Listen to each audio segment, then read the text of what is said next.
all kinds of behind the scenes information that you could ever want. So if you're a politics junkie like I am, it's a great place to find out exactly what's going on with all of your representatives all over the state. And it's something that's really become the pride of the Sun, something that we have 3 or 4 people working on each week to bring you really in-depth and detailed information about our political world. If you're not familiar with the Sun, we're a digital-only news operation, and we're growing, which is a really great thing to say as a journalist. There's so many newsrooms in Colorado and across the country that are really cutting back, but here at the Sun, we're really expanding our newsroom, digging into new topics, focusing on new areas, trying to really bring you the most in-depth coverage from across the state. And we're primarily funded through reader support. So if you want to support events like this and our growing newsroom, you can pitch in for as low as $5 a month at coloradosun.com. It's super easy to join, and makes an immediate impact, allows us to do events like this and bring folks together to answer questions and bring them as much detailed information as they can handle. But let's jump into tonight's event. You guys didn't come here to hear the Colorado Sun pitch. Joining us is U.S. Senator Michael Bennet, a Colorado Democrat who has held a seat for more than a decade. He's one of the architects behind the child tax credit expansion, which was included in the American Rescue Plan, which was Congress's most recent federal coronavirus stimulus package. And the credit is slated to become a key part of his 2022 re-election campaign, which we'll get into later. But really tonight, we want to focus on your questions about the tax credit and how it works. So for those of you who don't know, basically the way that the tax credit is functioning, just kind of some basic background, is more money and monthly payments. So it's kind of like universal basic income. That's the way I describe it to folks because it's a little bit complicated, but essentially the full tax credit is between $3,000 and $3,600 per child per family. And the payments just started recently, and the payments will start to be sent out to people $300 a month per child under age 6, and then $250 a month for children 6 to 17. So it can really add up quickly for folks. They can end up getting thousands of dollars extra per year to help them with whatever they need. To be eligible for the full payment, you have to, a single filer would make $112,500 or less, and then couples who file jointly would make $150,000 a year or less. And the payments phase out the more you make. I think it's about $50 for every $1,000 of income over those threshold amounts, but our guests can help us with that. And payments under the program, like I mentioned, began last week. It's an estimated that 96% of families in Colorado will get the payments. That's more than 1 million families in our state. And also joining us tonight is Wendy Farrell, a taxpayer advocate who's helped to really answer the complicated tax questions. We were joking at the beginning that I was hoping I could try and stump her. It's always difficult to stump the experts on these kind of things. Again, thank you both for joining us. I really appreciate it. Again, these Colorado Sun events can only be possible by our readers. A quick housekeeping item, so we just know how this event's going to work. The first half, we're really going to ask questions of Wendy and Senator Bennett about the child tax credit, and then we'll dive into kind of some topics of the day and the future of the program. This only lasts for 1 year as of right now, so we'll press Senator Bennett a little bit on just how the political atmosphere is looking like as he tries to extend it.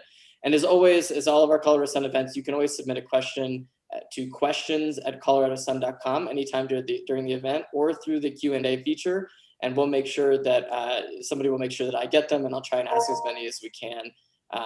Obviously, we got a lot to get to, so let's dive right into it. We got a lot of reader questions ahead of the event, so I'll start with one from reader Christian Phillips. He wants to know if someone should be eligible for the credit and they aren't receiving the payment, what can they do to find out what's going on and whether or not they should be getting the money? Let me start, Wendy, and I'll turn it over to you. Thank you, Jesse, by the way, for having me, and congratulations on the growth at the Sun. That's awesome and hugely important for Colorado. Almost 90% of filers will receive it as direct payment or in the mail. And there are a percentage of people that don't file income taxes. Fortunately, it's not a very high percentage. And you can solve that issue either by filing income taxes, in which case you can then claim the credit, or you can go to the IRS website and there's a special portal for the child tax credit where you can sign up and where you can tell give the IRS the relevant information for your family. Wendy, I don't know if you got more detail. Sure. And is it okay with everyone if I just share my contact information with the public? Yes, definitely.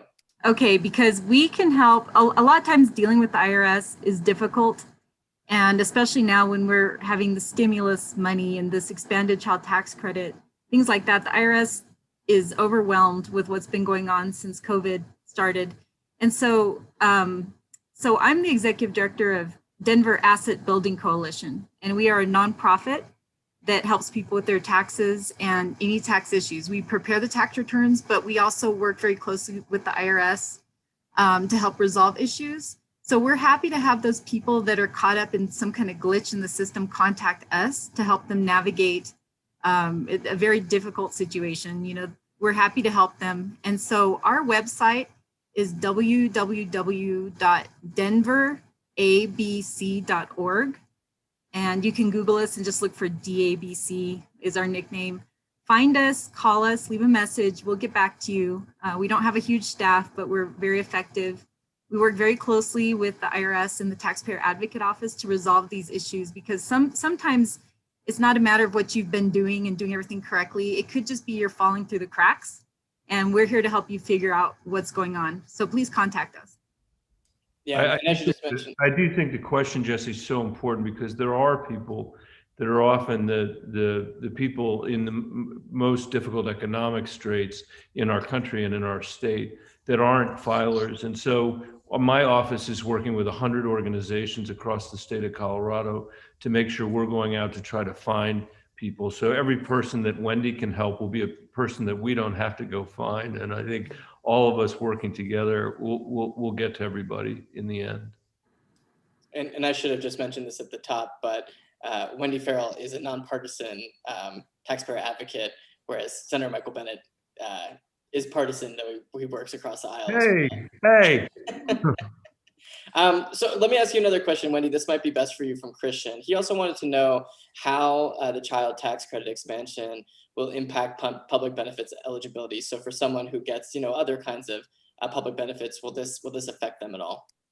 Yikes, that's a good question, and I don't really know the answer. Unfortunately, our specialty is dealing with the tax system.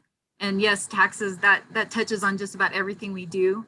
But in this situation, when they ask you about your total household income, that might not be income for that purpose. I don't know if the senator's office has better information. I do know the answer to that, and Christian, and this does not count as income. So it has absolutely no effect at all on any other government benefits. Super. So I know one of the questions that we get sometimes too is whether or not people who don't file a tax return can get access to this program. So what are you telling folks who don't file a tax return, who aren't in the IRS system already? So there is a portal where people can go online and sign up. I would say Google the child tax credit non-filer tool, or again, my organization can help anybody that reaches out to us do it. We can help them over the phone. Or in our office, either file a tax return or go through that portal and update their information, or make sure they're receiving those payments if they just have no other reason to file a tax return. And just to be clear on this, people are going to get these payments pretty much directly, right? If you already have filed a tax return, this should come either in the mail or be sent directly to your bank account. Can you clarify that? Yes, if you have filed 2019 and or 2020 taxes, you should be in the system to be automatically receiving these payments. The first payments went out just a few days ago on July 15th. And so it could also be that maybe the IRS is behind on some of those, but I have heard from the public that people have been receiving these payments pretty consistently already.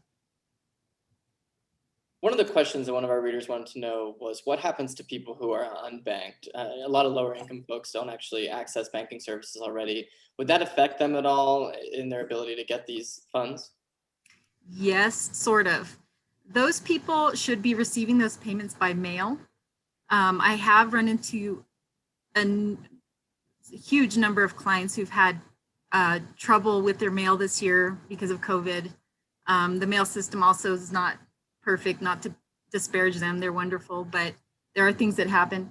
The most secure way to receive these payments is by having a bank account. We work very closely with Bank on Denver, trying to help people get bank accounts if they have any trouble with that. Again, because of our partnership with Bank on Denver, I'm offering our services to help people if they need to get set up with a bank account.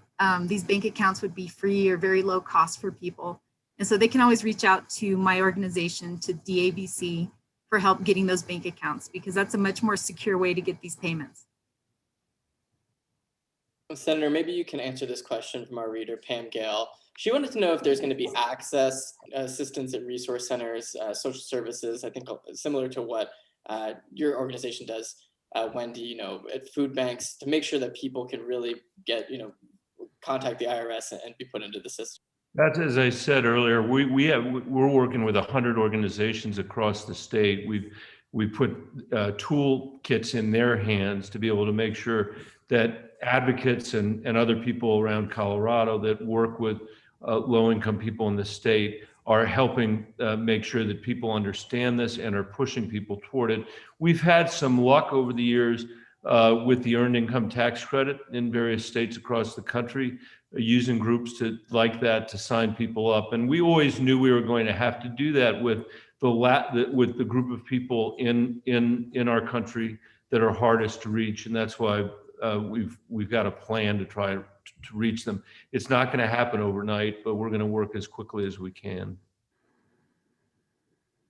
Wendy, this question might stump you because it's confusing me a little bit. But oh no!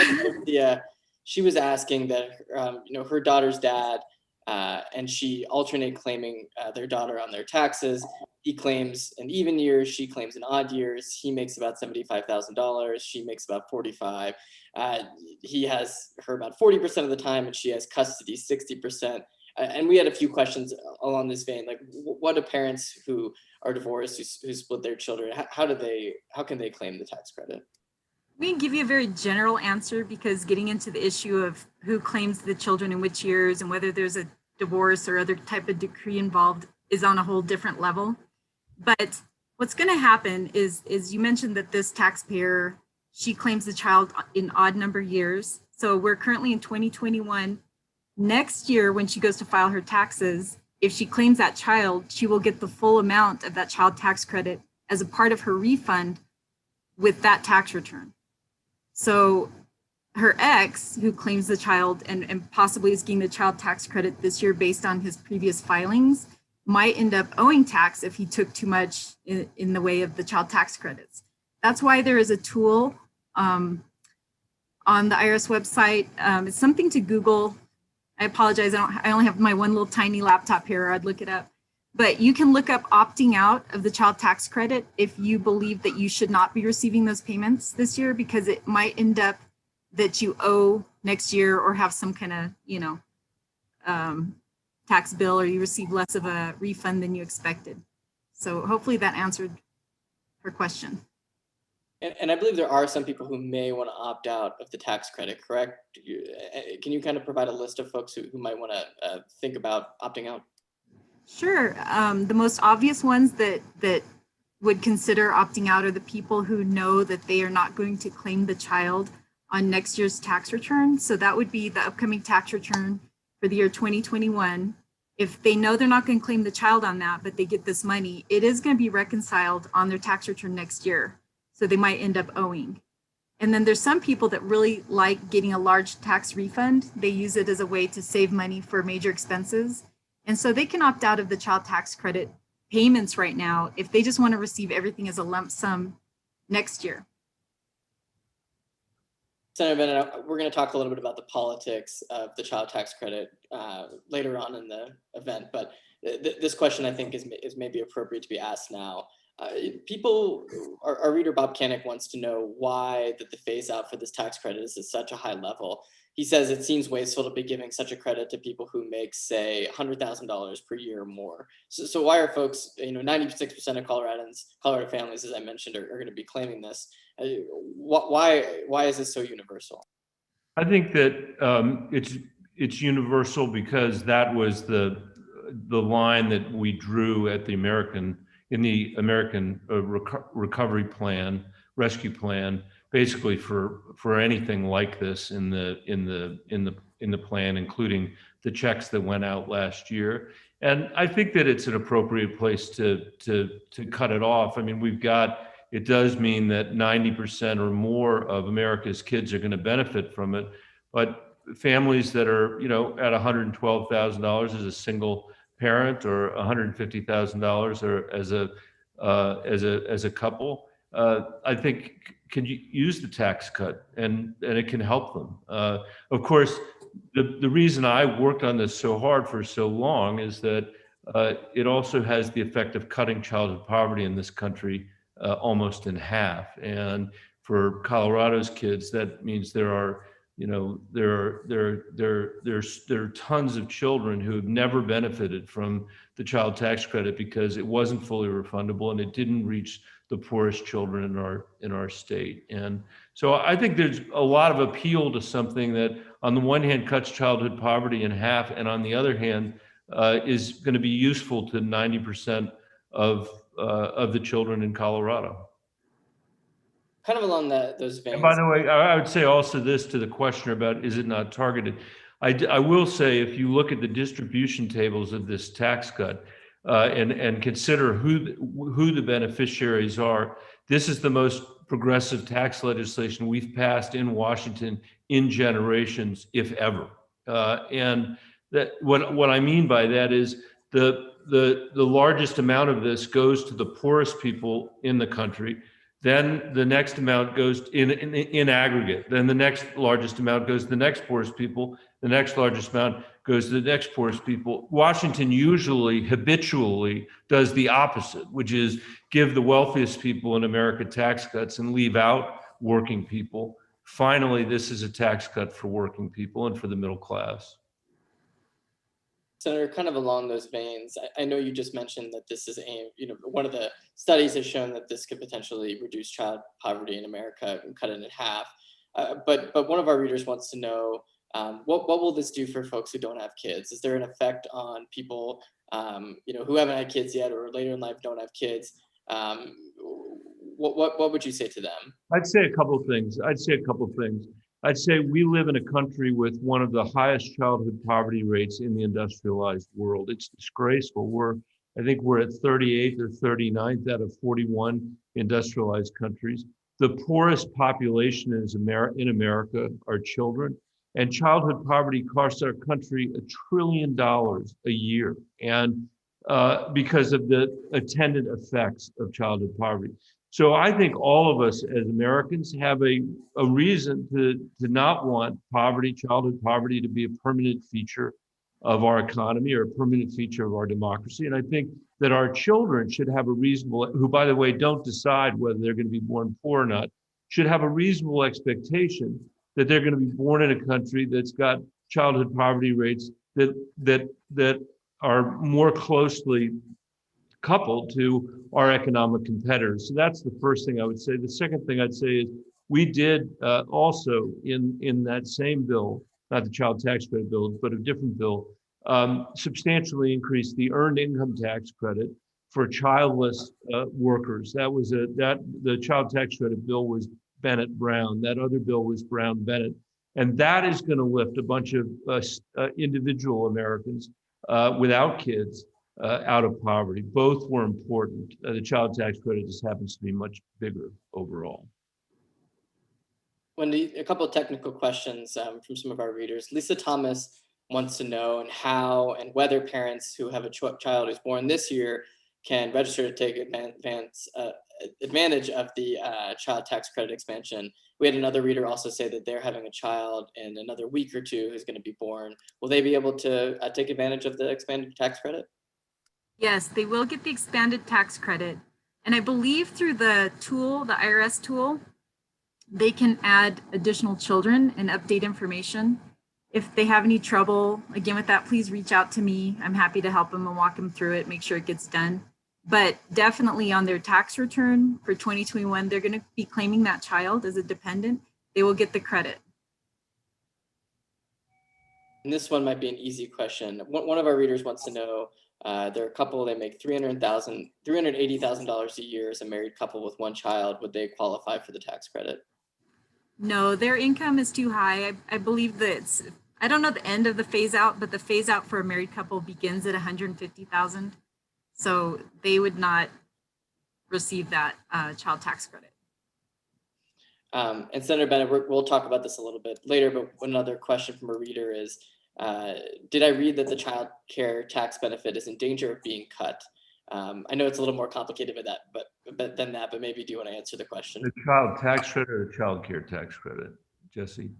Yeah, this is the child care tax benefit. So the child care tax benefit, which is a different benefit, is something that we're actually trying to increase in the president's infrastructure bill, because we have discovered during the course of this pandemic something that many of us already knew in Colorado for sure, which is how difficult it is to afford childcare. So that is something that I hope not only is not going to be cut, but I think that we may try to double it in the legislation that we passed this summer. And Wendy, I know we talked a little bit about who might want to opt out of the tax credit and who might, might think about doing that. What's the best way for someone to opt out? How can they do that? They should Google opt out of child tax credit, or they can contact me. I'll help them with it. I apologize. I have the link somewhere, but I'm on this little tiny laptop. So there we go. The tool, or I can look it up real quick. Yeah, for those of you who are following in the chat section, we posted a link to Wendy's organization's website, and my colleague Eric Luber has also posted some more information there where you can find it on the IRS's website. So I know we want to talk a little bit about kind of the politics of the future of the expanded child tax credit. So Wendy, you're free to go at this point, and I'll get to press Senator Bennett a little bit on the future. But thank you so much again, folks. If you have any questions, Wendy's website again is posted in the panelist section. She's a nonpartisan taxpayer advocate, part of the nonpartisan Taxpayer Advocate Service, and can really help you navigate some of these really complicated questions. So we really appreciate your time, and I'm sad that we weren't able to stump you, but we tried. Thank you. Thank you all for having us. Bye. So Senator, I know that this program was only set up as part of the American Rescue Plan to go for 1 year, but now Democrats in the Senate are talking about extending the child tax credit as part of this $3.5 trillion budget reconciliation package. And it sounds like the extension wouldn't be permanent, however, and it's not really clear exactly for how long it would be extended for. So I'm wondering if you can kind of provide us with any updates on what the future of the program looks like, and how you're feeling about the future of it. Yeah, I mean, for all the reasons that I've said earlier about the cost to our society and the incredible degree of childhood poverty we have as a nation compared to other countries, I really do think this is something we should make permanent, a permanent feature of our tax code. And I think it will be made permanent. The question is going to be, how long will that take, and how much fighting will there be? I do not know whether that will happen as part of this package this summer or not. The Speaker of the House has said she wants to make it permanent. Chuck Schumer has said he wants to make it permanent. The White House has made a proposal of taking it out to 2025, which would then put it in a discussion around the ending of the Trump tax cuts, which is sort of interesting timing, which we can talk about. From my vantage point, it's a matter of just trying to get it as extended as long as we can. And the reason I believe it will be permanent is that it's enormously popular with the American people, and I think it will become even more that way. I don't ever discount Washington dysfunction, which is why we're taking nothing for granted, and we're going to fight very hard to get it done. So would that be through the 2025 tax year, so folks would be paying in 2026, or would it be 2024 tax year? I don't know the answer to that off the top of my head. So, and it's too early to tell whether that's where it's going to land, but people should stay posted. And I think in the meantime, if you care to, it'd be useful for people to call their members of Congress and ask them to make it permanent or extend it for as many years as possible. So kind of along those veins, polling has shown that this is popular among Americans, but there's also polling that shows that folks actually don't know much about the expanded child tax credit, just because taxes are complicated and people aren't kind of sitting around looking at the tax code. And I guess along those veins, you guys didn't have much or any Republican support for the American Rescue Plan. How do you pick up Republican support for this? Can you pick up Republican support for this? Well, first of all, 95% of Democrats support this and 73% of Republicans support it, according to polling that I saw reported on CNN. So that's a pretty good start with the American people. I agree with you, Jesse, that it's not exactly the sexiest thing in the world. I ran a presidential campaign on this that not many people really noticed, and it was on the idea that, we could cut childhood poverty in half. So this has been something I've been working on for many years, but it has been hard to penetrate. I think now that people are receiving the monthly payments, they'll see it, they'll understand it, and that'll build support. And there is support already on the Republican side to do something similar. Mitt Romney signed on to a bill with me that was different from this bill, but on the child tax credit, which was the first bill that any Republican ever signed on to that made the child tax credit fully refundable. That was a huge step forward. And now he's introduced a child tax credit of his own that's virtually identical to mine. In fact, it's slightly more generous for kids under the age of 6. We have a difference of opinion about pay-fors, but in terms of the policy itself, I think over time, what you're going to see is that the Republicans in Washington are going to come around and support this. There are already left-leaning think tanks and libertarian-leaning think tanks that share the goal of ending childhood poverty in this country, and they have strongly supported this, even though they come from extremely different perspectives in our political ideology. I guess if there was so much Republican support for it, though, you guys wouldn't have to tuck it into a budget reconciliation package, right? I mean, if there were 60 votes, you could break it out. Well, have you followed Mitch McConnell's United States Senate? It is a place where good ideas go to die, and where you've got to fight to the death to just maintain the infrastructure we have, much less build the infrastructure our kids are going to need in the 21st century. So, I am glad to see green shoots of Mitt Romney's proposal and the broad support among the American people. And I think in the end, we'll be able to close over Mitch McConnell, and we'll probably do it in a bipartisan way. Whether that's going to happen this summer or not is a whole nother question. We had a few kind of questions along this vein, but people wanted to know exactly where the money for the expanded child tax credit is coming from. One of our readers said, nothing is free. What are we giving up to fund this? How does all this spending make sense when we're already in so much debt? Yeah. Well, I don't think we could make a better investment than this. And of course, I would say that, so nobody has to necessarily agree with me on it, but I genuinely believe it. It costs about $110 billion a year. As I mentioned earlier, childhood poverty costs us $1 trillion a year. There's already been a study out of Columbia University that suggests that we are going to get an 8 times return, annual return on the $100 billion because of the savings associated with cutting childhood poverty in half instead of having to pay to mitigate for the effects of childhood poverty. So all of that, I think, makes it something that's really compelling from a fiscal point of view. And, I think we will find it. We should pay for it. And I think we will, as part of the infrastructure plan that the $3.5 trillion plan that the Democrats and Joe Biden are going to bring forward. This will be part of that plan, and it will be paid for by raising taxes on the wealthiest people in America, and whose taxes were cut by Donald Trump at a period of enormous income inequality in this country, and on corporations in America that today pay no taxes. So I think it's a great question, a great observation, and I can't think of a better deal for the American people from a fiscal point of view than the child tax credit, to say nothing of a moral point of view or for the sake of our democracy. I think one of the arguments that I've heard on this, I think what I'm hearing from you is kind of this idea that an ounce of prevention is worth a pound of cure. Is that kind of right? It's absolutely true. Look, it's absolutely true. Having been the school superintendent of an urban school district, I think I understand what the effect of poverty is on this country, and that's why I've been so committed. I mean, frankly, I'm not satisfied with only cutting childhood poverty in half. I think we should end it in this country.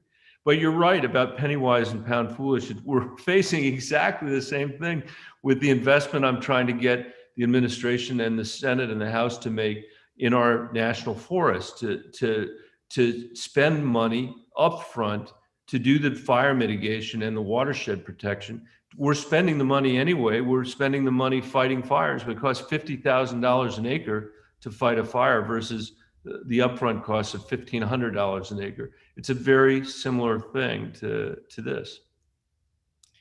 I guess along those lines, while we're spending this money in anticipation of saving money down the road, there is concerns growing about inflation. And I know you spoke to the Washington Post about this recently, but certainly inflation is a thing.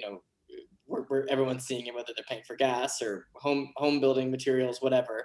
I wonder how concerned you are about these trillions of dollars that are being spent by Congress affecting inflation and politically too. I mean, that could be something that comes to bite Democrats next year. Well, I think we obviously need to keep our eye on it. We need to pay attention to it. I don't think anybody knows today whether we're in a short-term cycle or in a longer-term cycle in terms of inflation. I don't think this $100 billion that cuts childhood poverty in half is going to be a significant contributor to that. And I actually think the infrastructure bill more broadly, which represents an investment in our country over the next 10 or 15 years, is going to be money that's spent out over a long period of time.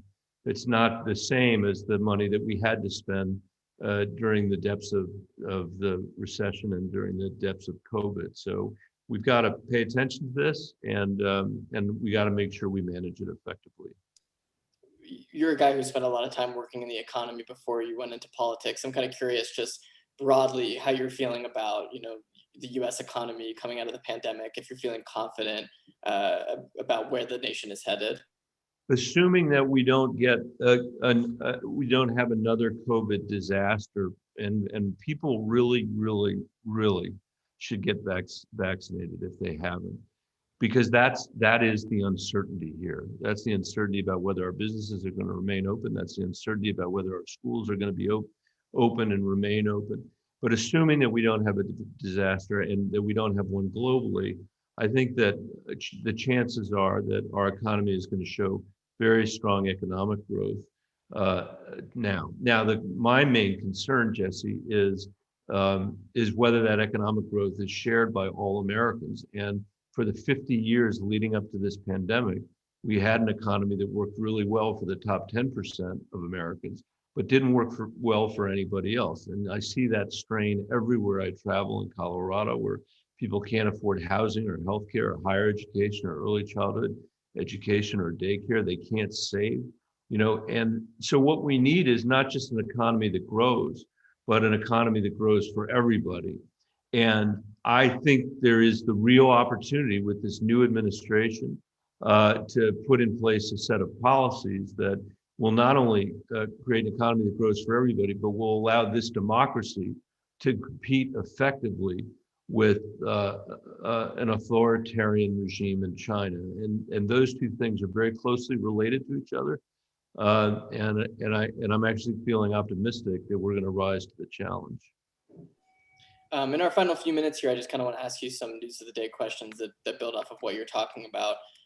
President Joe Biden's pick to lead the Bureau of Land Management has come under fire recently for her links to a 1989 logging sabotage case. And I know you're not on the Senate Natural Resources Committee, but certainly, the BLM is headquartered here, and public lands are something important to you. I wonder if you think, the Biden administration should pull back Tracy Stone Manning's nomination, or what you're feeling is just about the controversy that's going on. So far, my sense of it is that it's a hit job, that people are trying to derail her nomination. That could turn out not to be true, but so far, that's my honest sense of it. She was the state director for one of my favorite people in the United States Senate, John Tester, who swears by her. And I had a long conversation with her about her perspective on the BLM in the West. And I think that if she can clear this hurdle, which I think she will, that she can be a very effective BLM manager for Colorado and for the Rocky Mountain West. Kind of along those lines on the public lands question, I know the Core Act is something that's near and dear to your heart, and certainly Senator Hickenlooper's as well. I know you guys got the first hearing on that recently, but I wonder if you're feeling confident that there are the 60 votes in the Senate to get this done, and whether you think you'll be able to pass it before Election Day next year.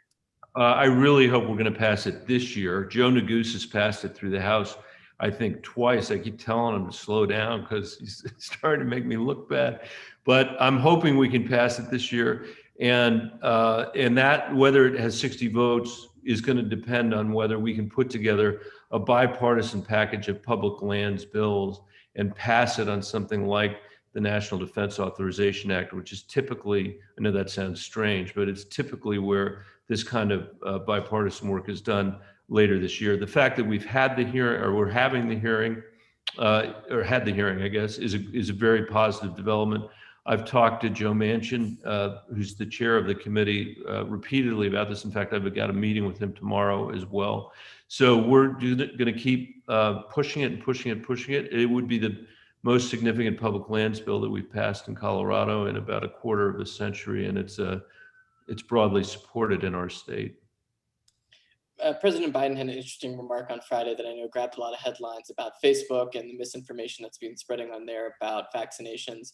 I'm wondering, if you support his remarks about Facebook killing people with the misinformation that's spread on that website, and what you think should be done to tech companies that are allowing this kind of misinformation to spread. Well, I think the way I would put it is that misinformation is killing people in America today, and the misinformation is that people saying that the vaccine is not safe or that COVID is can't kill them. Both of those things are not true.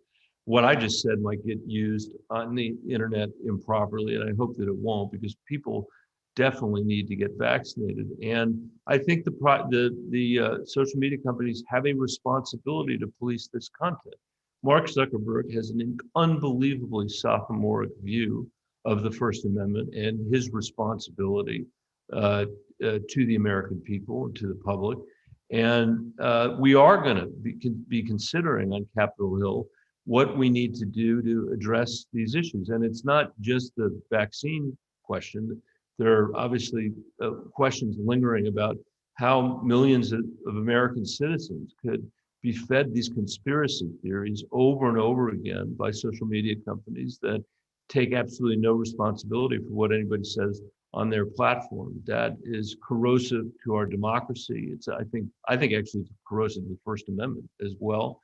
And what the solution is, we obviously need to be very careful about that, because we don't want there to be unintended consequences. But I'm hopeful that the commission that has been put together to look at what the events of January 6th can help begin the conversation about how Congress ought to think about regulating these companies. And I'll end with one final question, kind of forward-looking here. As I mentioned, you're up for re-election next year. But a lot of the stories that I read about, the Democrats' chances of re-election don't mention Colorado anymore as a swing state or one that's up for grabs. And certainly you don't have a formal or a big name Republican challenger yet at this point. I'm wondering if you're feeling confident about your ability to secure or get enough support from national Democrats to really win this election. If there's any message you want to send, send me more, send Michael Bennett's campaign more money or anything like that. I'm curious, if you think people are paying enough attention to Colorado heading into next year's election. Well, I certainly am taking nothing for granted. Colorado is a swing state, and I'm going to work as hard as I've ever worked to make sure that we retain this seat, because I think it's critically important that Democrats retain the majority in the Senate, not for Democrats, but for the sake of our democracy, when the competition that's being offered right now at the national level is Donald Trump and Mitch McConnell, particularly Donald Trump's authoritarian view of our country and his rejection of American democracy and the rule of law. That's what's at stake in the race in Colorado, the race in Ohio and Pennsylvania and Wisconsin. That's why these elections are so critical. I'm not sure I've ever had an election that I think is going to be as significant as this one. So my message to everybody, to national Democrats and anybody else who cares, to Republicans who care about our democracy, is that I'd love their support. I'd love their help. And I'm going to work very hard. I'm going to work extremely hard to earn it. Well, thank you so much, Senator Bennett. I really appreciate your time tonight. And thanks again to Wendy Farrell, the taxpayer advocate who joined us earlier. Again, the Colorado Sun events like this are only made possible by our Colorado Sun members. So please head over to coloradosun.com, join quickly. It takes about 5 minutes, and support us so we can make more events like this possible. Have Senator Bennett back on so we can ask him tough questions and learn more about the important legislation that he's working on. So thank you again, everyone. Thanks, Senator Bennett. Really appreciate your time tonight. And we'll see everyone next time. Thanks, Jesse. Thanks, everybody. Please get vaccinated.